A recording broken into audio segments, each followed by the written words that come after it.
asyhadu anna Muhammadan abduhu wa rasuluhu ila ridwani.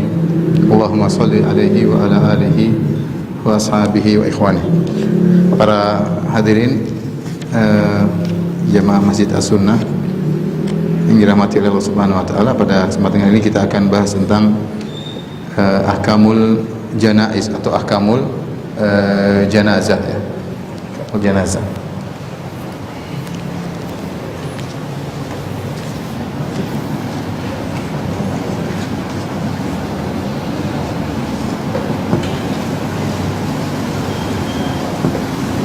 Ahkamul janaiz itu hukum-hukum yang terkait dengan janaiz. Janaiz ini adalah jamak dari al-janazah. Dan al-janazah ya bisa ada yang dibaca pakai fathah, ada pakai kasrah, al-janazah atau al-jinazah. Maka para ulama khilaf, kalau dibaca kasrah apa artinya, kalau dibaca fathah apa artinya. Di antaranya dia mengatakan kalau dibaca al-janazah maksudnya adalah mayatnya. Adalah mayatnya.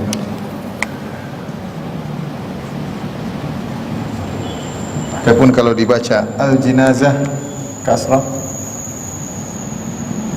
jenazah, ada yang mengatakan maknanya adalah naasnya, yaitu kerandanya.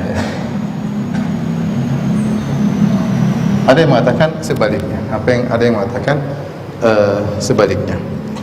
Nah, pembahasan kita tentang ahkamul janaiz ya, ada beberapa pembahasan.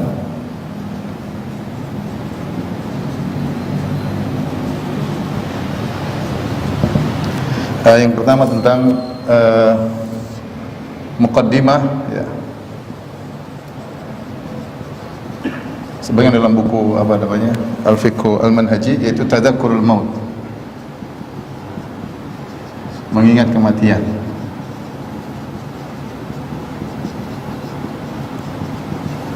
Kemudian yang kedua adalah terkait dengan adab terhadap adab al-muhtadir. Adab al-muhtadir. Al-muhtadir itu adalah kondisi seorang akan meninggal dunia. Al-muhtadir disebut halul ihtidar, yaitu akan meninggal dunia ya. Kondisi menjelang wafat. Menjelang wafat ya. Maka adab ini terbagi menjadi dua. Adab orang yang muhtadir,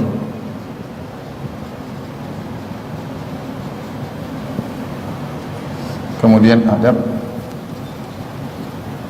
orang terhadap atau adab terhadap adab orang lain terhadap al-muhtadir.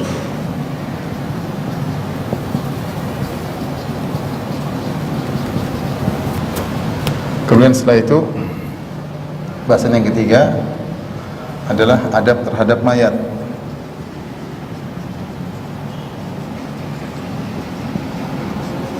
Yang telah wafat. Kemudian yang keempat adalah tajhizul janaiz. Jenazah. Penyelenggaraan jenazah.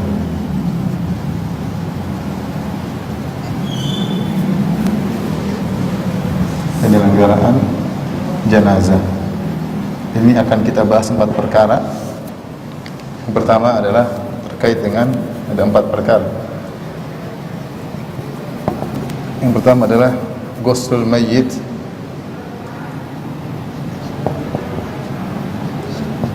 memandikan mayat.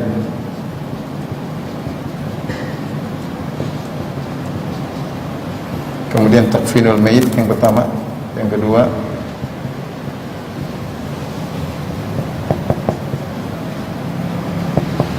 mengkafankan mayat.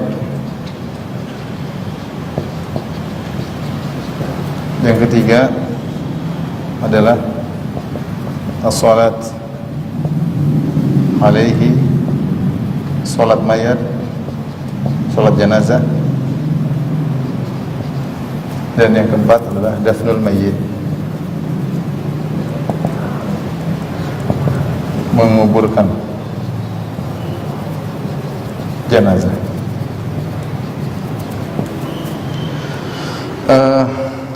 Kita akan bahas tentang muqaddimah ya. Muqaddimah ini penting bagi kita semua tentang tadzakurul maut ya.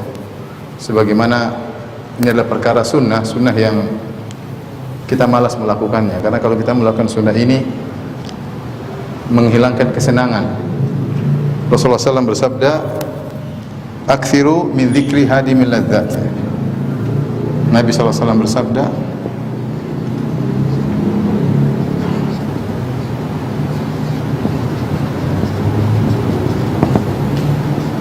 "Aktsiru min dzikri hadimil ladzat." Hadimil ladzat.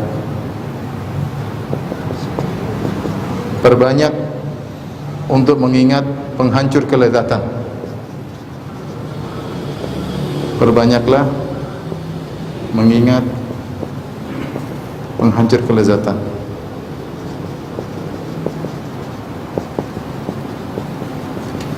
Yaitu kematian.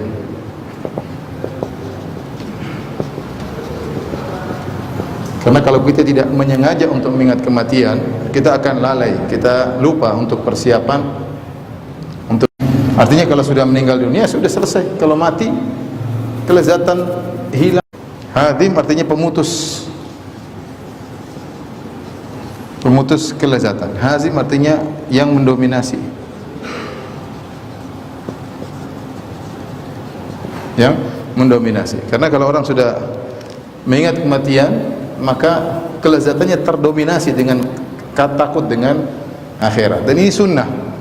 Dan takut dengan akhirat, takut dengan Allah Subhanahu wa taala, takut dengan yaumul hisab, itu sebab masuk surga, sebab masuk surga. Oleh karena orang yang lalai, Allah sebutkan dalam Al-Qur'an tentang orang kafir yang lalai dari mengingat kematian. Kata Allah Subhanahu wa taala, "Wa amma man utiya kitabahu wara'a dhahri." Adapun orang yang diberikan catatan amal dari belakangnya, ya, fasawfa yad'u thubura, maka dia akan berteriak-teriak, celaka aku di hari kiamat kelak. Kata Allah Subhanahu wa taala, wa yasla sa'ira, dan dia akan masuk dalam neraka jahanam. Kenapa? Innahu kana fi ahlihi masrura. Dia dulu waktu di dunia senang-senang aja, di tengah keluarganya senang-senang. Dia lupa. Kayaknya senang-senang, lupa dengan, tidak mau mikir kematian. Tidak mau mikir apa? Kematian. Itu penghuni neraka. Sementara dalam ayat yang lain Allah sebutkan tentang penghuni surga, yang Allah mengatakan wa aqbala ba'dhum ala ba'dhin yatasaalun dalam surat At-Tur. Maka para penghuni surga saling berhadapan-hadapan dan mereka saling bertanya. Qalu inna kunna qablu fi ahlina musyfiqin. Kami dahulu ketika di dunia, di tengah-tengah keluarga kami dalam kondisi takut kepada Allah Subhanahu wa taala. Artinya orang beriman ini meskipun mereka di tengah istrinya, di tengah anaknya, tapi pikirannya ada orientasi akhirat. Di tengah-tengah keluarganya dia masih ada merasa rasa takut kepada Allah Subhanahu wa taala. Pikirannya apa? Akhirat. Inna kunna min qablu fi ahlina musyfiqin. Kami dulu waktu di dunia, di tengah-tengah keluarga kami dalam kondisi apa? Takut kepada Allah Subhanahu wa taala. Famannallahu alaina wa waqana adzabas samum. Maka Allah berikan anugerah kepada kami sehingga Allah melindungi kami dari azab neraka jahanam.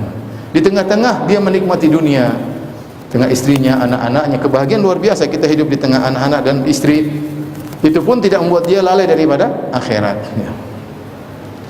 Kenapa? Karena dia ingat namanya kematian ya. Makanya disebut dalam riwayat yang lain, ma dzukira fi qalilin illa katsarahu wa ma dzukira fi katsirin illa qallalahu. Yang artinya tidaklah kematian disebutkan fi katsirin illa qallalahu, disebutkan dalam kondisi kita lagi punya harta banyak, kecuali akan menjadikan harta tersebut kecil di mata kita.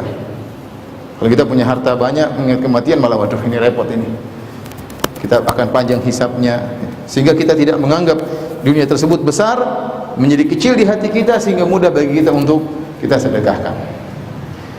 Wala dzukira fi qalilin illa katsarahu, dan tidaklah kematian disebutkan dalam kondisi harta kita sedikit kecuali kita menganggap itu sudah kebanyakan. Karena sebentar lagi kita akan dipanggil oleh Allah Subhanahu wa taala. Maka saya katakan ini sunnah mengingat kematian Ini perkara yang penting, namun kita malas melakukannya. Malas melakukannya karena kalau sudah ingat kematian kayaknya hidup tidak tentram, hidup tidak nyaman. Tetapi harus kita lakukan, karena kalau tidak kita lakukan kita akan lepas kontrol dan terus dalam kenikmatan dan lupa dengan kenikmatan, lupa dengan hari akhirat. Kita ingat kematian agar kelezatan dunia tidak mendominasi kita. Meskipun dalam tengah kelezatan kita ingat orientasi kita adalah akhirat. Dan mengingat kematian ya menjadi lebih terfokus ketika seorang dalam kondisi sakit parah. Ini harus dia lebih penting lagi untuk mengingat kematian ya. Apalagi sudah sampai pada kondisi al-ihtidar. Jadi manusia ada nama al-ihtidar. Al-ihtidar adalah kondisi akan meninggal dunia, itu tanda-tanda sakratul maut datang kepadanya. Adapun kematian maksudnya mufaraqatu ar-ruh al-jasad. Kematian itu ruh keluar dari jasad, namanya kematian. Sebelum itu ada namanya halatul ihtidar, yaitu ruh masih dalam jasad tapi menjelang kematian. Ini ada adab-adab yang harus diperhatikan. Saya akan bacakan dari kitab ya, baik dari kitab Fiqhul Manhaji atau kitab Al-Mu'tamad dalam adab Syafi'i. Baik, kita akan masuk pada adab al-muhtadir ya.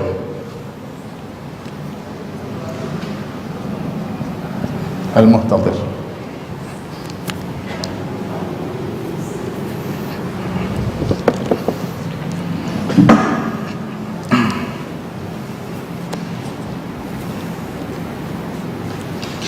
Al-ihtidar adalah zuhur dalailil maut alal marid, yaitu tanda-tanda kematian yang muncul pada orang yang sakit.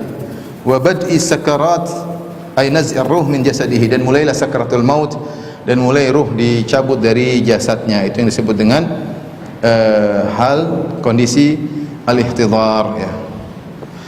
Apa yang hendaknya dilakukan oleh orang, adab dia yang dalam kondisi akan meninggal dunia? Apa adab hendaknya yang dia lakukan? Di antaranya dia husnudzon kepada Allah Subhanahu wa taala. Berhusnudzon kepada Allah ini sangat penting kalau dia mau meninggal. Jangan sampai dia suudzon. Kata Nabi sallallahu alaihi wasallam, la yamutanna ahadukum illa huwa yuhsinu dhanna billahi azza wa jalla.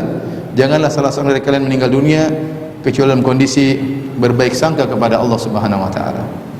Hadirkan ketika dia akan meninggal dunia bahwasanya Allah Maha Pengampun, Allah Maha Penyayang. Segala dosa yang dilakukan kecil di sisi Allah Subhanahu wa taala. Allah lebih sayang kepada hambanya daripada seorang ibu kepada anaknya. Itu dia penting, sangat penting ketika dia akan meninggal dunia. Dan dalam hadis qudsi Allah mengatakan, ana inda dhanni abdi bi, aku tergantung persangkaan hambaku terhadapku. Falyadhunna bi abdi ma syaa. Hendaknya sang hamba berprasangka kepadaku terserah yang dia kehendaki. In dhanna khairan falahu, kalau dia berprasangka baik bagi dia kebaikan. Wa in dhanna syarran falahu, jika dia berburuk sangka bagi dia keburukan. Maka ini penting bagi seorang untuk husnudzon, dan ini harus dengan ilmu. Tidak mudah orang husnudzon kepada Allah. Kita saja dalam kehidupan sehari-hari ke dalam kondisi sehat, terkadang kita suudzon kepada Allah. Ya, jangan-jangan begini, jangan-jangan begini. Dan kemampuan kita untuk husnudzon kepada Allah itu diiringi dengan ilmu. Kita harus belajar dan diiringi dengan kebiasaan kita sehari-hari. Sulit orang yang tenggelam dalam kemaksiatan untuk husnudzon kepada Allah. Biasanya dia kalau sudah terjerumus dalam kemaksiatan, melampiaskan syahwatnya, maka dia dalam kondisi suudzon kepada Allah Subhanahu wa taala. Tapi apapun yang terjadi kondisi kita ketika akan meninggal dunia, apakah dalam kondisi bermaksiat atau tidak, berusaha untuk husnudzon kepada Allah Subhanahu wa taala. Di antara cerita yang menarik yang diriwayatkan, wallahu alam akan benarnya kisah ini, tapi disebutkan bahwasanya Al-Hajjaj bin Yusuf Ats-Tsaqafi yang terkenal sadis, yang membunuh sahabat, membunuh tabi'in, yang membunuh Abdullah bin Zubair radhiyallahu anhu, dan dia membunuh Sa'id bin Jubair muridnya Ibnu Abbas, dan dia bunuh banyak orang. Terkenal sadis Hajjaj bin Yusuf Ats-Tsaqafi. Disebutkan ketika dia akan meninggal dunia dia berkata, Allahumma ghfirli fa innahum yadhunnun annaka la taf'al. Dia mengatakan, ya Allah ampunilah aku, karena orang-orang di sana menyangka engkau tidak akan mengampuni aku. Dia husnudzon. Dia bilang apa? Ya Allah ampunilah aku, sungguhnya mereka menyangka engkau tidak bakalan mengampuni apa? Aku. Tapi intinya seorang berusaha husnudzon. Dan husnudzon ini sangat penting, dan Rasul ingatkan, la yamutanna ahadukum illa wa huwa yuhsinu dhanna billahi azza wa jalla. Jangan sekali-sekali salah seorang dari kalian meninggal dunia kecuali dia berbaik sangka kepada Allah Subhanahu wa taala. Kemudian di antara adab yang dia lakukan adalah dia perbaiki akhlaknya, tahsinul khuluq, dia perbaiki akhlaknya, ya. Jauhkan dirinya dari bertengkar, sudah saatnya. Jangan bertengkar lagi sama istri, lagi mau mati masih apa? Bertengkar sama istri, jangan bertengkar sama anak-anak, ya. Kemudian jangan sibuk lagi dengan urusan dunia, masih mikir dagang, masih mikirin, sudah fokus, kamu sudah mau meninggal, fokus, kau akan bertemu dengan Allah Subhanahu wa taala. Agar dia menutup amal dia dengan ketakwaan kepada Allah Subhanahu wa taala. Dia minta maaf kepada orang-orang yang dia pernah menzaliminya atau dia merasa kurang dalam menunaikan haknya. Kalau dia punya teman-teman, dia pernah bersengketa dengan teman-temannya, telepon, minta maaf. Telepon minta maaf. Pernah ada seorang, saya ketika itu lagi di situ, ada seorang dia berbuat zalim kepada orang lain, ya. Berbuat zalim dan dia salah orang tersebut. Kemudian dulu tetanggaan, kemudian orang tersebut memfitnah yang tidak-tidak. Akhirnya orang tersebut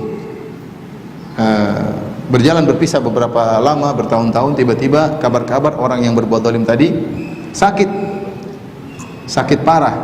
Menjelang dia meninggal kira-kira 5 menit, mungkin 10 menit, sebentar aja, tiba-tiba dia telepon kepada orang yang dia zalimi. Tiba-tiba dia telepon kepada orang yang zalim, kebetulan di samping saya. Maka dia minta maaf segalanya. Orang yang zalim tadi berkata, gimana, saya ampuni atau tidak? Saya bilang ampuni, maafkan. Subhanallah, dimaafkan, beberapa menit kemudian meninggal dunia. Itu taufik dari Allah Subhanahu wa taala. Bayangkan kalau tidak terjadi meminta maaf tadi, urusannya panjang di akhirat. Urusannya surga dan neraka. Maka kalau kita mau meninggal dunia, jangan kita nanti urusan di akhirat gampang. Enggak ada gampang di akhirat. Kita punya masalah di dunia, segera mumpung masih hidup. Betapa banyak orang yang terluput akan hal ini. Pertikaian dalam dakwah, pertikaian dalam tuduhan yang tidak-tidak. Subhanallah, saya kasihan melihat sebagian dai yang menuduh dai yang lain tidak-tidak, kemudian salah satu di antara keduanya meninggal terlebih dahulu. Waliyadzubillah, hati-hati. Ini terjadi, ya. Sebagian dai kemudian mulutnya kotor, nuduh macam-macam, kemudian dia meninggal. Sementara yang dia tuduh tidak mau memaafkan dia, urusannya panjang di akhirat. Jangan dia gampang urusan. Hukum asal kalau kita punya dosa kepada Allah Subhanahu wa taala, hukum asalnya Allah memaafkan. Tapi kalau kita punya dosa sama orang lain, hukum asalnya dia nuntut. Hukum asal ini apa dasar dia untuk maafkan antum? Apa dasarnya? Kalau di akhirat ketemu dia maafkan antum, apa dasarnya? Dia butuh pahala untuk menyelamatkan dirinya. Kalau dia pun sudah selamat, dia butuh pahala untuk naik pangkat derajat di surga. Ngapain dia maafkan ente? Hari kiamat kala seorang ibu menuntut anaknya, anak menuntut ibunya, istri menuntut suaminya, suami menuntut istrinya. Maka kalau kita mau meninggal, jangan lupa untuk minta dimaafkan. Ya, kalau punya istri minta maaf. Kalau masih jomblo ya sudah. Kalau ada cewek yang pernah diganggu minta maaf. Kasih janji palsu. Kalau punya istri minta maaf. Belum tentu kita bisa menunaikan hak istri. Belum tentu kita bisa adil di antara istri-istri kita, ya. Belum tentu kita bisa adil di antara anak-anak kita, ya. Belum tentu kita bisa berbakti kepada orang tua dengan sebakti-baktinya. Di dua orang, yang pertama yang pernah kita zalimi, yang kedua yang belum tentu kita menunaikan haknya dengan sempurna. Sebelum kita meninggal minta maaf. Mungkin tetangga pernah ribut sama tetangga 5 tahun yang lalu. Kita ingin meninggal dunia tidak punya masalah sama orang, meskipun itu agak sulit, ya. Tetapi usahakan menjelang meninggal, dan biasanya orang biasanya terketuk hatinya ketika yang menelpon dia sudah mau meninggal dunia. Sementara ada sebagian dai, subhanallah, dia pernah bermasalah, saya tahu dainya dan saya tahu yang dia masalahi. Sebelum meninggal dia datang minta maaf kepada teman saya tersebut, kemudian meninggal. Subhanallah, itu taufik dari Allah Subhanahu wa taala. Kalau enggak, urusannya apa? Urusannya panjang. Urusannya panjang, ya. Jadi baguskan akhlak, minta maaf kepada orang-orang yang pernah bermasalah dengan kita, istri, kepada orang tua, kepada anak-anak, kepada tetangga, kepada teman-teman, ya, minta keridhaan mereka. Setelah itu isi waktu dengan berzikir, baca Quran, apalagi sudah tanda-tanda akan meninggal dunia, kemudian semakin parah kondisi kesehatan, ya. Kemudian salat, jangan lupa, jangan tinggalkan salat. Sebagian orang ketika sakit malah tidak salat. Jangan tinggalkan salat. Kalau kamu tidak bisa, kalau kita tidak bisa berwudu, tayamum. Kalau enggak bisa tayamum, salat apapun kondisi, ya. Fattaqullaha mastata'tum. bertakwalah semampumu. Dan sudah pernah kita bahas dalam Sahih Al-Bukhari bahwasanya kalau tidak ada air dan seorang tidak bisa tayamum, misalnya tergeletak, tidak ada yang bisa mentayamumkan dia, salat meskipun hanya dengan menggerakkan mata. Kalau matanya tidak bisa bergerak, dengan otaknya dia salat. Selama dia masih bisa berpikir, dia salat. Di saat itu dia butuh dekat dengan Rabbul Alamin. Sebentar lagi dia bertemu dengan Allah, sebentar lagi dia menerima rapot perbuatan dia selama ini, dan kondisi dia terakhir, dia menentukan bagaimana nasibnya di alam barzakh ya. Ini antara adab orang yang akan meninggal dunia ya. Adab orang al-ihtidhar, al-muhtadir yang akan meninggal dunia. Nah, adab orang yang hadir di situ bagaimana? Jadi tadi adab dia. Sekarang adab orang yang hadir di situ, di antaranya menurut mazhab Syafi'i dilakukan al-idja. Al-idja itu menghadapkan orang yang akan meninggal dunia ke arah kiblat. Ke arah kiblat. Menurut mazhab Syafi'i, yang paling utama adalah dia meletakkan orang yang akan meninggal tersebut di lambung kanan sehingga wajahnya menghadap kiblat. Kalau dia tidak mampu karena sakit lambung kanannya, diletakkan lambung kiri sehingga tetap dia menghadap apa? Kiblat. Kalau dia tidak bisa lambung kanan, lambung kiri, maka kakinya ke arah kiblat, telapak kakinya ke arah kiblat, kemudian kepalanya diletakkan bantal agar dia menghadap ke kiblat. Kalau bisa dilakukan, ini yang terbaik. Ini ada khilaf tapi masalah ini. Ada khilaf dalam masalah ini. Baik ulama mutaqaddimin maupun ulama mutaakhirin. Mazhab Maliki mengatakan tidak disunnahkan. Imam Malik ketika ditanya, dia bilang tidak, ini bukan amal masyarakat kota Madinah, enggak ada. Ya. Sebagian ulama mengatakan iya. Berdalil dengan sabda Nabi sallallahu alaihi wasallam, al-qiblat, yaitu al-Ka'bah qiblatul muslimin ahya'an wa amwatan. Atau kama qala Nabi sallallahu alaihi wasallam, bahwasanya Ka'bah adalah kiblatnya kaum muslimin hidup maupun apa? Maupun mati. Wallahu a'lam bishawab. Dalilnya masih terlalu global ya. Pertama, sehingga kalau mengatakan sunnah agak sulit ya. Yang kedua, Nabi SAW sendiri tidak melakukannya. Nabi SAW ketika meninggal di pangkuan Aisyah radhiyallahu taala anha. Kata Aisyah radhiyallahu taala anha, mata baina haqinati wa dhaqinati. Rasulullah SAW wafat di pangkuanku, di antara leher daguku dan di antara dadaku. Itu Rasulullah SAW kepalanya kira-kira di sini ya. Dan tidak disebutkan menghadap kiblat atau tidak. Rasulullah SAW tidak minta untuk dihadapkan ke arah kiblat ya. Demikian juga tidak diriwayatkan dari para sahabat ketika mereka mau meninggal minta dihadapkan ke arah kiblat. Sehingga dalil untuk mengatakan mustahab agak sulit. Kemudian yang berikutnya, orang kalau sudah mau meninggal sulit, kita mau rubah-rubah gerak kanan, gerak kiri, sulit kan? Lagi sudah di ICU, kita mau kanan kiri, kita cari posisi yang nyaman bagi dia. Karena meletakkan badan di lambung kanan tidak mudah. Berat bagi seorang yang dalam kondisi apa? Sakit. Demikian juga meletakkan lambung kiri juga agak sulit. Tapi intinya ini pendapat sebagian ulama dan pendapat yang dipilih oleh Syekh bin Baz rahimahullah taala, ada khilaf. Artinya kalau ada mayat atau orang yang akan meninggal dunia ingin dihadapkan ke kiblat tidak ada masalah. Ya, tapi untuk mengatakan ini sunnah, saya tidak menemukan dalil yang tegas. Tapi inilah mazhab Syafi'i, sehingga kalau di masyarakat mengatakan hadapkan ke kiblat ya biarin aja. Memang itu ada khilaf dalam masalah ini. Dan bagus seorang menghadap apa? Kiblat. Cuma kalau kita bilang bagus, iya, tapi kita tidak bisa mengatakan adalah disunnahkan, karena disunnahkan butuh dalil yang spesifik. Dan saya tidak menemukan dalil yang spesifik dalam masalah ini sehingga khilaf di kalangan para ulama ya, wallahu taala a'lam. Tapi kalau sang mayat mengatakan saya ingin menghadap kiblat, silakan dia menghadap kiblat. Saya ingin meninggal dalam kondisi menghadap apa? Kiblat, menghadap Ka'bah, silakan.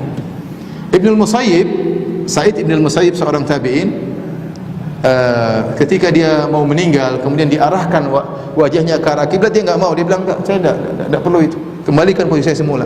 Seakan-akan dia tidak ingin dianggap sebagai apa? Sunnah. Ya, sehingga dia termasuk ulama yang tidak mau kalau dia mau meninggal biasa saja, dia tidak menganggap sunnah harus menghadap apa? Kiblat. Beda kalau meninggal baru dikuburkan menghadap apa? Kiblat. Baik. Ini tadi tentang adab orang yang akan meninggal dunia. Yang kedua, adab orang yang hadir kepada orang yang akan meninggal dunia, mentalqin.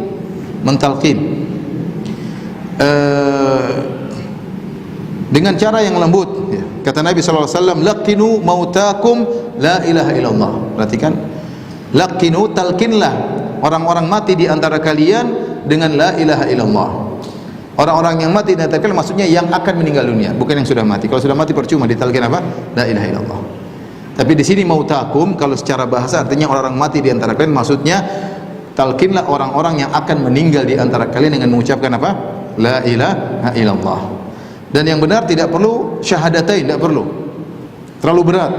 Tidak, kita dianjurkan untuk ucapkanlah asyhadu an la ilaha illallah wa asyhadu anna muhammadar rasulullah. Enggak, la ilaha illallah sudah cukup. La ilaha illallah. Kita bilang ucapkan la ilaha illallah, ucapkan la ilaha illallah. Zahir hadis kita disuruh untuk mengucapkan sama dia. Kita ada perintah dengan lemah lembut. Ucapkan la ilaha illallah. Ada perintah, kita suruh dia ucapkan la ilaha illallah. Namun banyak fuqaha mengatakan tidak usah kita perintah. Tidak usah kita perintah. Karena khawatir kalau kita perintah dia merasa enggak suka diperintah, dia tadajjar, dia merasa berat.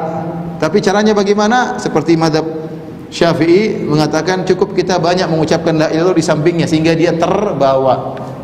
Kita ucapkan la ilaha illallah, la ilaha illallah, la ilaha illallah. Ya la ilaha illallah. Kalau dia sudah terakhir menjelang meninggal sudah mengucapkan la ilaha illallah, sudah. Kita tidak usah ngajak bicara lagi. Kita sudah lihat di sana bilang apa? La ilaha illallah. Kecuali dia bicara perkara lain lagi, ya, kita bilang lagi la ilaha illallah. Sehingga ucapan terakhirnya adalah apa? La ilaha illallah. Kata Nabi sallallahu alaihi wasallam, "Man kana akhiru kalamihi la ilaha illallah, dakhala al-jannah." Barang siapa yang mengucapkan ya akhir kalamnya adalah la ilaha illallah, maka dia akan masuk surga, akan masuk surga ya. Ada cerita menarik tentang seorang ahli hadis ketika dia akan meninggal dunia. Kemudian ada ulama yang lain yang datang, kemudian akhirnya mereka mudzakara ilmu tentang hadis, sampailah mereka ada hadis ini. Akhirnya ahli hadis tadi menyampaikan Rasulullah bersabda, "Man qana akhiru kalamihi la ilaha illallah." Kemudian meninggal dunia. Akhir perkataan dia apa? La ilaha. Ketika dia sedang bermudzakarah tentang murajaah, mengulangi ilmu, dia meriwayatkan hadis ini sebelum meninggal dunia. Dia mengatakan, siapa yang akhir kalamnya la ilaha illallah, terus dia meninggal.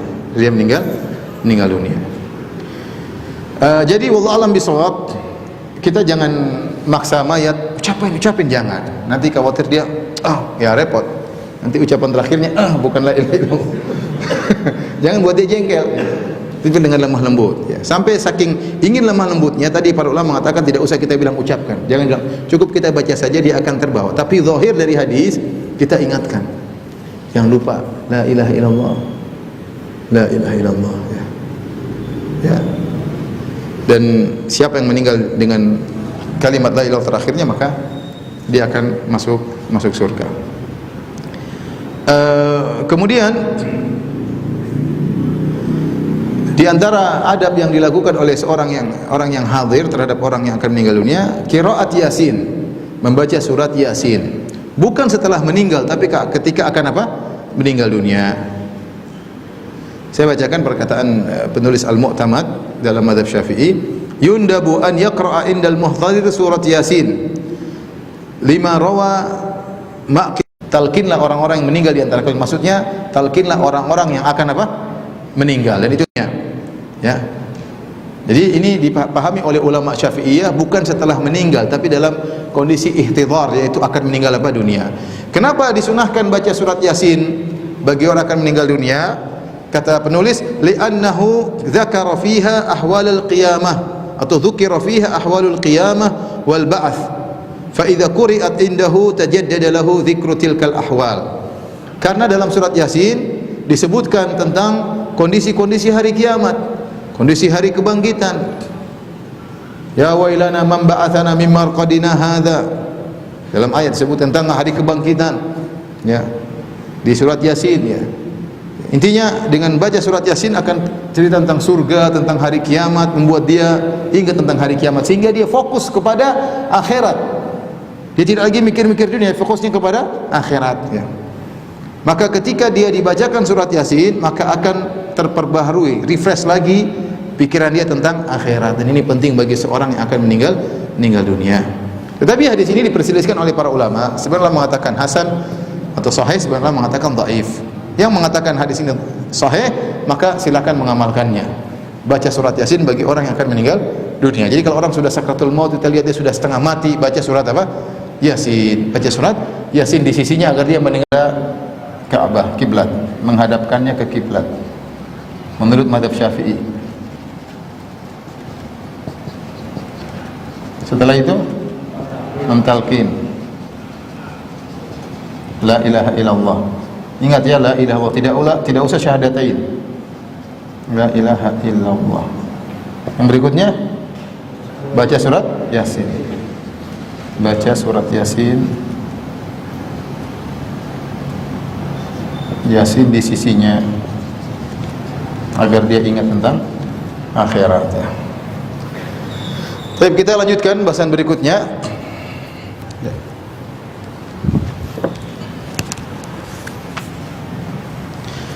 Tentang adab terhadap mayat begitu dia meninggal dunia. Adab terhadap mayat begitu dia meninggal dunia ya. Pertama tentunya harus dipastikan terlebih dahulu apakah orang ini benar-benar meninggal dunia. Dokter lebih tahu tentang ciri-ciri orang meninggal dunia. Terutama orang yang meninggal dadakan tidak didahului oleh sakit, jatuh kek, apa kek, ya, kaget kek, ya. Maka dicek, seperti misalnya apakah jantungnya sudah berhenti, ya. Kemudian juga dilihat, ya, kondisi badan tertentu seperti pupilnya semakin mengecil. Hanya dokter biasanya lihat matanya, oh ini sudah berubah, berarti sudah meninggal dunia. Artinya yang lebih tahu tentang hal ini adalah dokter, ya. Karena ada beberapa kejadian orang dikubur ternyata masih hidup, ya. Hidup yang kedua kali, sampai ada buku atau tulisan judulnya orang-orang yang hidup untuk kedua kalinya. Bukan berarti dia ketemu malaikat mungkar nakir terus kabur, enggak. Dia belum meninggal. Dia belum meninggal. Bukan dia ketemu malaikat mungkar nakir ditanya siapa Tuhanmu, siapa agamamu, kemudian dia kabur hidup lagi, enggak ya. Tapi memang dia belum meninggal.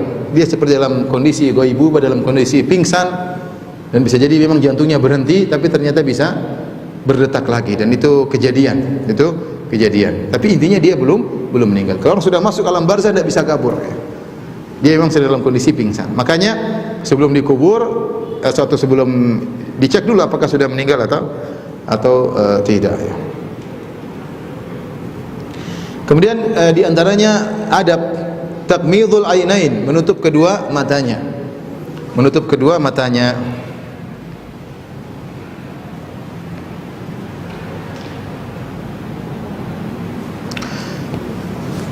Sebagaimana dalam hadis, dakhala Rasulullah sallallahu alaihi wasallam dari Ummu Salamah, dia meriwayatkan dakhala Rasulullah sallallahu alaihi wasallam ala Abi Salamah wa qad syaqqa basaruhu. Sungguhnya Rasulullah SAW masuk menemui Abi Salamah ketika Abu Salamah meninggal dunia, matanya terbuka. Fa aghmadahu, maka Rasulullah SAW menutup mata Abu Salamah. Thumma qala, kemudian Rasulullah SAW berkata, inna ruha idza qubida tabi'ahul basar. Sungguhnya ruh kalau dicabut keluar dari tubuh maka mata ikut melihat. Makanya seakan-akan melihat ke atas, seakan-akan ruh mata ikut melihat keluarnya ruh tersebut. Kita enggak lihat, ya. Tapi dalam kondisi demikian mata mengikuti kata Nabi sallallahu alaihi wasallam, ya. Jadi ini diantara sunnahnya. Kemudian perkara yang dianjurkan diantara adab syaddal lahyain, yaitu mengikat dagunya. Tujuannya adalah agar mulutnya tidak terbuka sehingga terlihat kondisi yang tidak menyenangkan atau khawatir dimasuki oleh hewan tertentu, maka diikat sehingga rahangnya diikat sehingga tidak menganga atau tidak terbuka mulutnya. Itu diantara yang dianjurkan. Kemudian diantaranya talyunul mafasil, yaitu melembutkan bagian sendi-sendinya. Bisa jadi dia meninggal dalam kondisi demikian, maka kita lembutkan sampai pada posisi yang wajar. Kembalikan, ini tujuannya diantaranya kata para ulama Syafi'iyah untuk dimudahkan proses mandi. Jadi kalau tangannya lagi begini kita luruskan. Mungkin dia meninggal dalam kondisi kaki terlipat, kita pelan-pelan dikembalikan pada posisi yang normal, ya. Dianjurkan demikian, ya. Seperti saya pernah dengar ada teman cerita, ada orang main judi tiba-tiba meninggal lagi pegang kartu, meninggal begini. Lagi pegang kartu meninggal dalam kondisi tangannya apa? Jangan dikubur dalam kondisi begini, ya. Tapi diperbaiki. Ini orang maksiat, ya. Kasihan, ya. Diperbaiki tangannya lurus, dan karena kalau dia meninggal dalam kondisi begini jadi bahan omongan, jadi enggak bagus. Itu tutup aib orang, orang. Jadi itu kejadian seperti itu, ya. Orang meninggal dalam banyak kondisi, ya. Kita enggak tahu. Maka dianjurkan dikembalikan pada posisinya dengan dilembutkan sehingga nanti orang yang memandikan mudah untuk memandikannya. Kemudian diletakkan di atas tempat yang agak tinggi atau di atas papan misalnya, ya. Ada yang mengatakan supaya tidak, siapa tahu ada hewan-hewan di bawah tidak terkena, ya. Atau terkena dengan kelembaban tanah sehingga bisa merubah kondisi jasad, ya. Intinya agar jasad bisa lebih terjaga. Kemudian diantaranya adalah dengan menghadapkan ke kiblat. Menghadapkan kondisinya ke kiblat, tentunya dengan kakinya, karena nggak mungkin miring kanan, miring apa? Kiri. Dia akan sudah meninggal dunia, maka kakinya dihadapkan ke kiblat, kepalanya agak diangkat, sebagaimana pembahasan sebelumnya tadi ya. Bagi mazhab Syafi'i adalah hukumnya dianjurkan, sunnah. Kemudian sebagian atau mazhab Syafi'i di antara yang dianjurkan adalah meletakkan sesuatu yang berat di perutnya supaya perutnya tidak mengembang. Karena sebagian mayat sudah berapa lama perutnya bisa mengembang. Ini diriwayatkan dari Anas bin Malik radhiyallahu taala anhu, tatkala meninggal budaknya dia berkata, "Dha'u ala batnihi hadidatan li alla yantafikh." Taruhlah besi di atas perutnya agar tidak agar tidak mengembang. Kemudian kata penulis, wala yudha'ul mushaf ihtiraman lahu, dan tidak boleh meletakkan mushaf di perutnya, tidak boleh. Wa kadzalika kutubul hadis wal ilm, dan tidak boleh meletakkan buku-buku hadis atau buku-buku ilmu di atas perutnya. Taruh aja benda yang berat supaya perutnya tidak mengembang. Kemudian di antaranya kalau bisa dibayarkan hutangnya. Ini masalah berat. Kalau ada yang hadir dan tahu mayat ini punya hutang, maka hendaknya dilunaskan. Sungguhnya Nabi SAW pernah hendak tidak mau sholat kepada orang yang punya hutang. Ketika dalam satu hadis Rasulullah SAW ada seorang Ansari meninggal dunia, kemudian dikatakan kepada Nabi, alaihi dinaran, dia punya hutang 2 dinar. Maka Rasulullah SAW mengatakan, sallu ala sahibukum, sholatkan, saya tidak mau sholat. Akhirnya salah seorang sahabat berkata, alayya dinaran, ya Rasulullah, saya yang akan menanggung hutang tersebut. Akhirnya Rasulullah sholatkan. Setelah itu besok Rasulullah SAW ketemu dengan sahabat tersebut. Ma fa'ala dinaran, bagaimana tentang 2 dinar tersebut? Sudah lunaskan atau belum? Sudah kau lunasi belum? Kata dia, belum ya Rasulullah, baru kemarin. Akhirnya sahabat tersebut lunaskan, kemudian lapor kepada Nabi, Rasulullah, saya sudah lunaskan. Kata Nabi SAW, al-ana baradat jildatuhu, sekarang baru kulit mayat itu dingin, yang menunjukkan bahwa sebelumnya kulitnya apa? Panas. Dan kemudian dia berjalan surga, dia merasakan kenikmatan di alam barzakh. Tetapi di antara amal yang paling dicintai oleh Allah Subhanahu wa taala, wa habbul a'mali ila Allah sururun tudkhilu ala qalbil muslim. Amalan yang paling dicintai oleh Allah adalah rasa senang yang kau masukkan dalam hati seorang muslim. Di antaranya kata Nabi sallallahu alaihi wasallam, au taqdi anhu dainan, atau kau lunaskan hutangnya. Kalau dia masih hidup, kita lunaskan hutangnya, kita dapat pahala besar. Bahkan dalam hadis Rasulullah SAW menyebut ada seorang masuk surga gara-gara dia suka melunaskan hutang orang. Ketika ditanya, apa kau punya amal soleh? Malaikat tanya, kau punya amal soleh? Tidak ada para malaikat. Kata para malaikat, ingat kau punya amal soleh apa? Kata dia, kuntu udayunun nas. Dulu saya suka memberi hutangan kepada orang. Saya suruh anak buahku untuk menagih. Kalau pas ditagih orangnya tidak mampu, saya bilang nanti kalau kamu mampu aja. Dan kalau pas mampu, saya jatuhkan sebagian. Saya bilang enggak usah bayar seluruhnya, bayar sebagian. Kata Allah, maka kalau gitu saya ampuni dosa-dosamu. Azan ya? Azan. Ya udah azan.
Tapi kita lanjutkan. Saya katakan bahwasanya orang yang masih hidup kita lunaskan hutangnya, kita dapat pahala yang besar, bahkan amal yang bisa masukkan kita dalam surga. Dan itu amal paling dicintai oleh Allah Subhanahu wa taala. Apalagi dia sudah meninggal dunia, ya.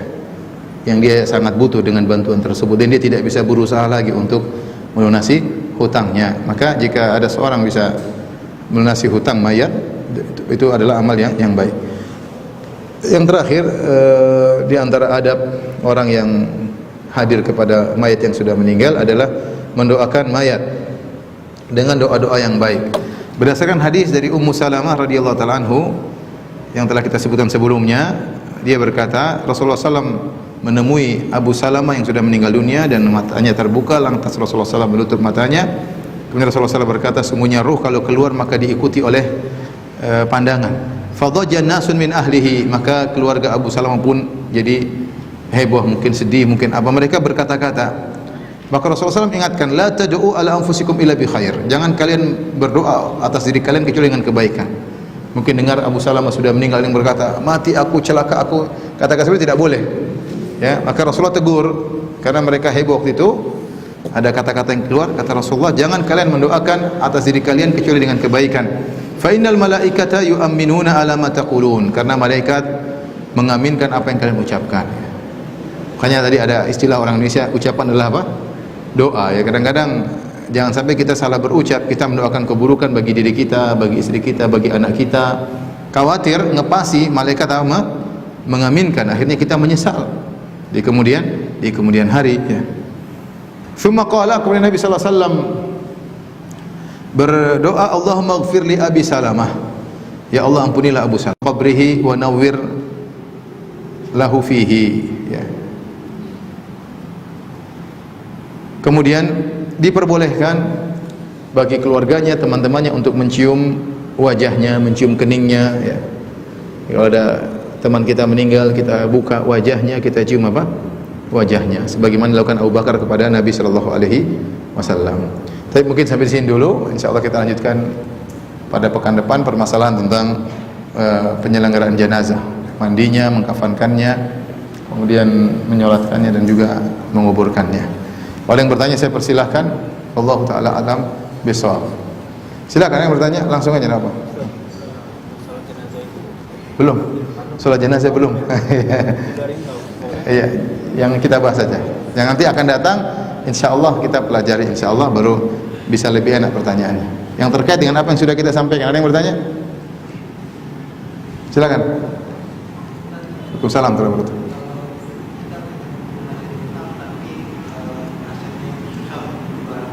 Oh, dia punya peninggalan tapi aset susah dijual, ya. Allah alam, ya. Harusnya segera dijual. Dia punya warisan, warisan tidak boleh dibagi. Warisan itu tidak boleh dibagi kecuali setelah hutangnya lunas.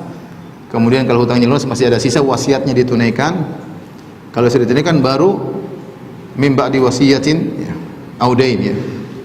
Yusa biha audain. Setelah wasiat yang diwasiatin dan setelah bayar hutang. Baru kalau tersisa baru kita bagi harta warisan.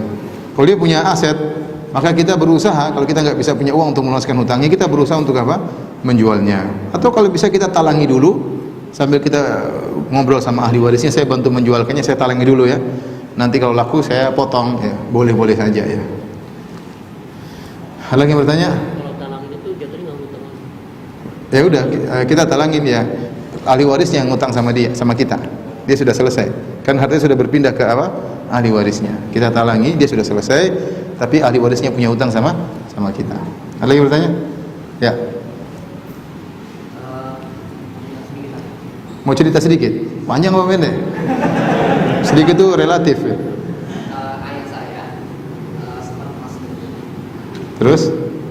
Setelah beliau sembuh, Ya. beliau cuma bisa berkata la ilaha illallah. Masya Sampai Allah. sekarang kan. Jadi yang paling dia hafal itu kata-kata itu, selain itu nggak bisa.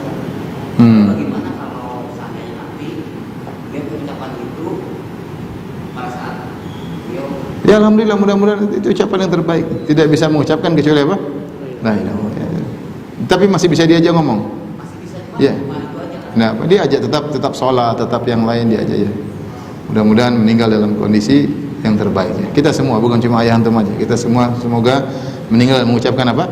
la ilaha illallah. Itu kondisi sangat sulit.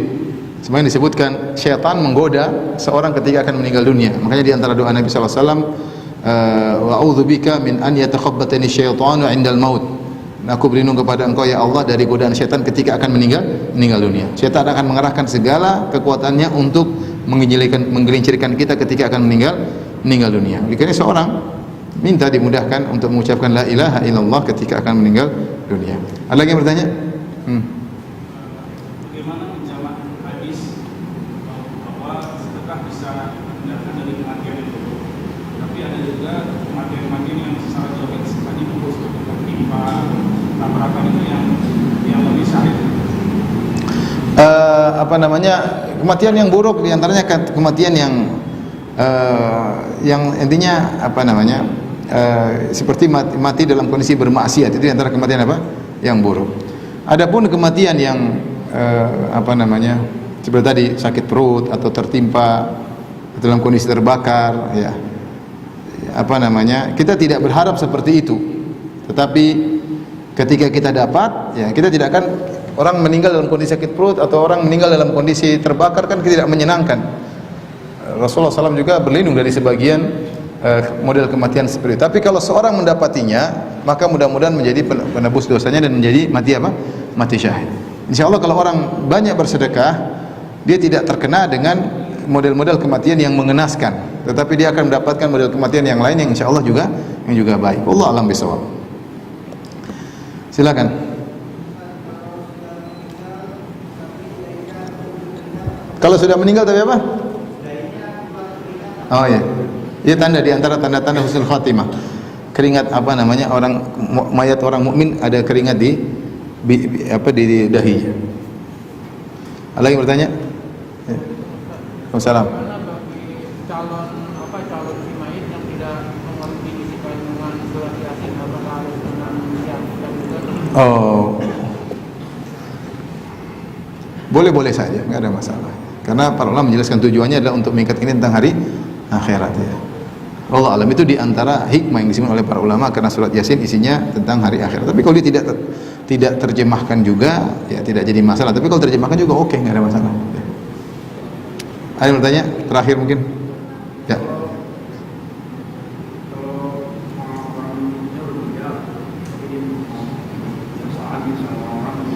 Punya apa?